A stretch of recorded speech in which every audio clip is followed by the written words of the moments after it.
sands of time ran out many years ago for the American mountain man. He followed no trail. He made them. Over all of what is now known as the Western United States and the great western provinces of Canada. His awareness and appreciation of nature ran as deep as his spirit of freedom. He relied on nature for his survival. But change was in the wind, and it embraced and affected every living thing.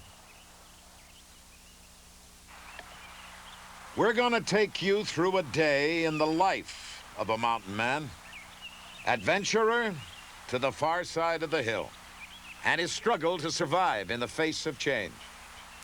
Change in his environment, the way he tracked and hunted, and more important, change in how he coexisted with his rival and sometimes blood brother, the American Indian.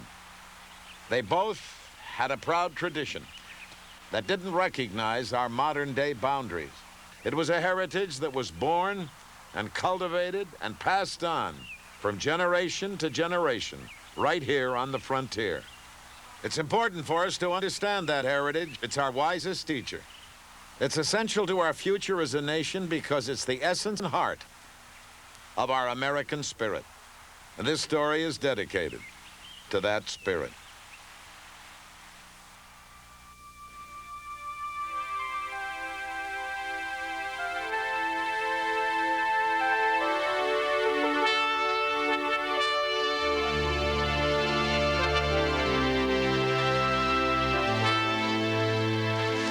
Ain't catched a beaver in a trap in a couple of days now.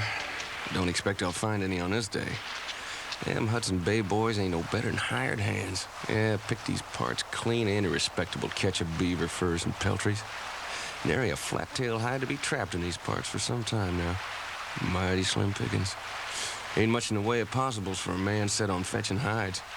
Nary a muskrat or pesky raccoon to be had, and this dam used to be full of them. No, nothing but bare steel. Ain't no sense hanging about here. Only thing I catch is more chill, and my bones is as cold as them steel traps. Might as well collect my belongings and warm up a spell. Pity. The scarcity of critters where nature tended them to be, and they ain't no more. A man on his own hook these days gotta look for another way to survive. Hear tell guiding wagon trains don't pay bad, but then working for another man and losing all this, hard to reason.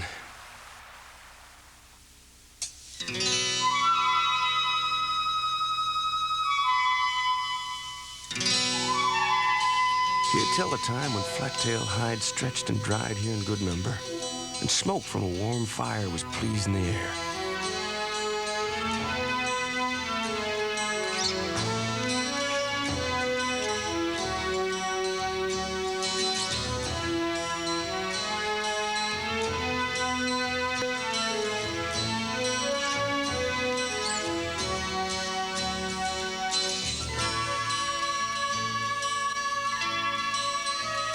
Likely many a cup of spirits was drunk and many a story passed inside them walls.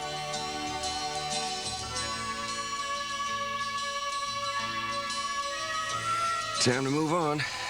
Trap's dry. Making this old hawking my only means of surviving across them mountains.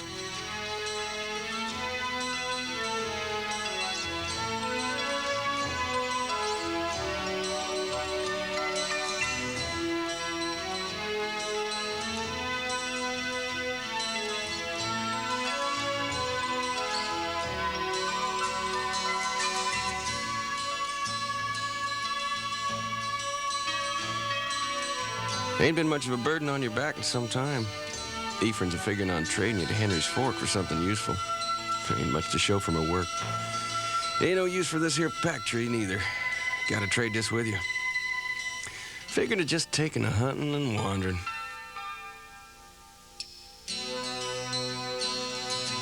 I may lose the beaver, but I ain't gonna lose you, hoss. Come on, Huck. We've been through worse. We've been through better.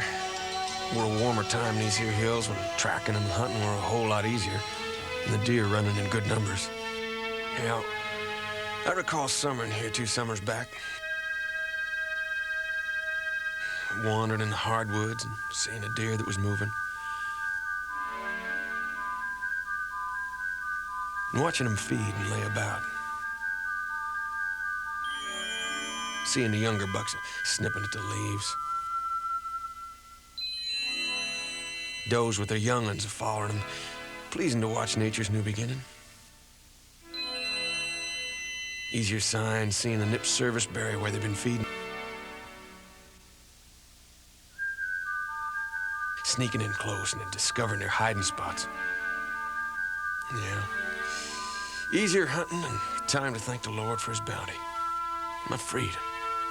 My home.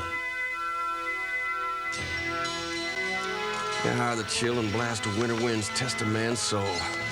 But ain't gonna get nothing from belly aching. Gotta get to riding.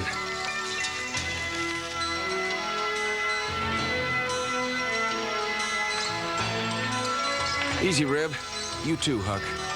This be the last stream and bit of flatlands till we cross them mountains. And I'll breathe a whole lot easier when we do, because we'll be nearing Henry's Fork.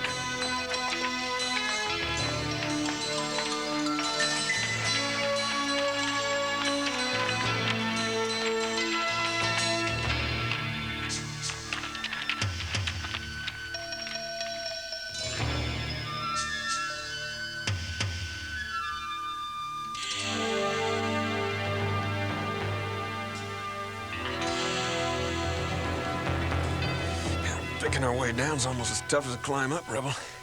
Same as tracking in winter. Snow cover's nature's way of confusing things. Whoa, Rebel. Here's a doe. But no buck with her. Just her young and following.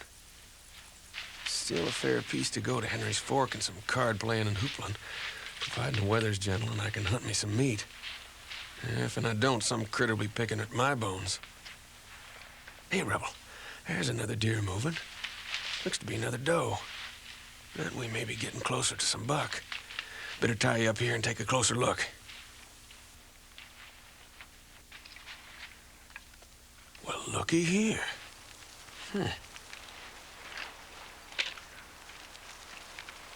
This here arrow carries medicine. Strong medicine, these markings tell me. Cheyenne. Don't figure he'd be up in these parts. If he is, I'll be watching the shadows besides looking for deer. Ain't no way a savage Cheyenne hunter would let this deer get away. If his clan elders caught wind of this, they'd tether his young hide from a lodgepole. This here would have been clothes for winter and victuals for a month of feeding hungry bellies. Yes, sir, they'd make short work of him for sure. No, not likely a young buck here. Plenty savvy. No matter, Huck. Let's be getting to moving, but best be looking for more in deer tracks now.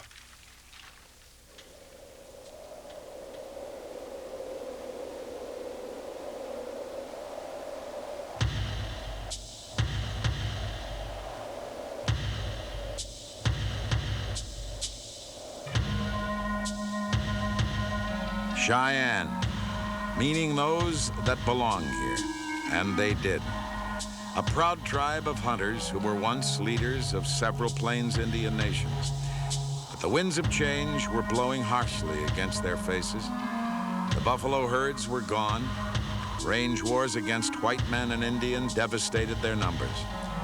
Now tribes wandered in search of food, the hunt more intense. But young Cheyenne followed ancestry and tradition against which no winds of change could blow. He went to the mountains to fast, seek medicine and guardian spirit. A spirit that would be his soul and protect him during the hunt and war. I need to get to hunting and doing something about filling my hungry belly. 2 days of hardtack and nary a jerk of meat ain't doing much filling. Fretful thing is, I got more water than I do victuals. Yeah, I figure a few more hours of good light to do something about that. Those group of short canyons look a mite inviting. Them deer got their bellies full of buckthorn and sage by now, and they're headed to bed down. There was some good bucks in there my last trip here. Took a big one, too. Fed me for a couple of months.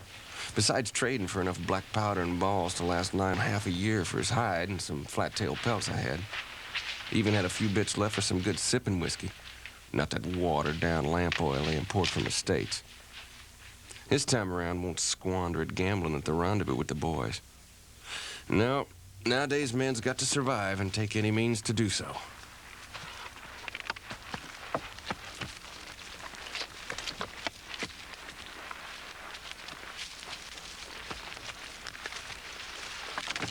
There's a few tracks. No more than a couple hours old and heading for them canyons. Probably a young buck, seeing as he's running with those.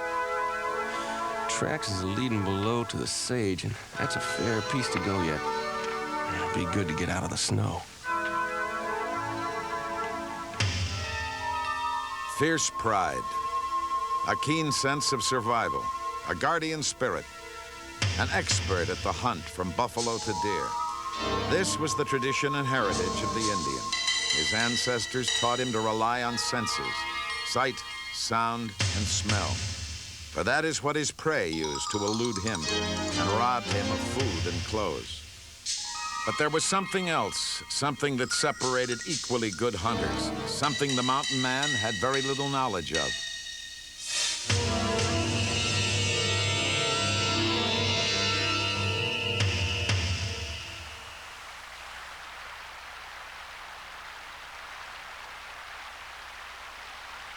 I figured right. Them deer look to be heading out of the timber and into the sage. Yeah, we gotta work for this one.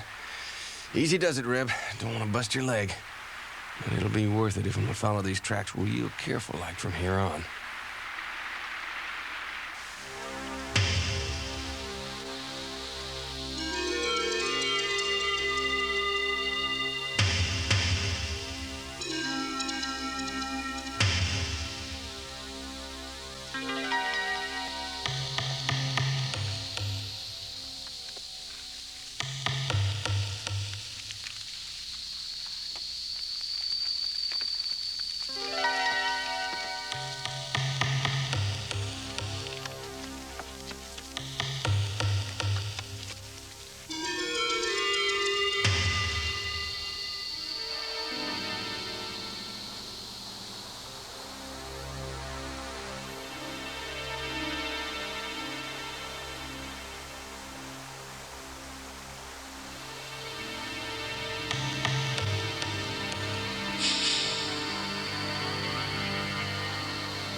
I'll be hanged.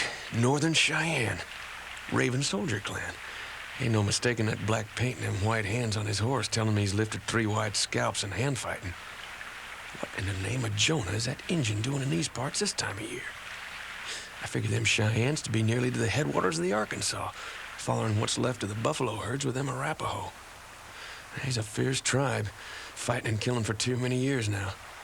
I can't say as I blame him, but there ain't no quarrel between that Injun and me.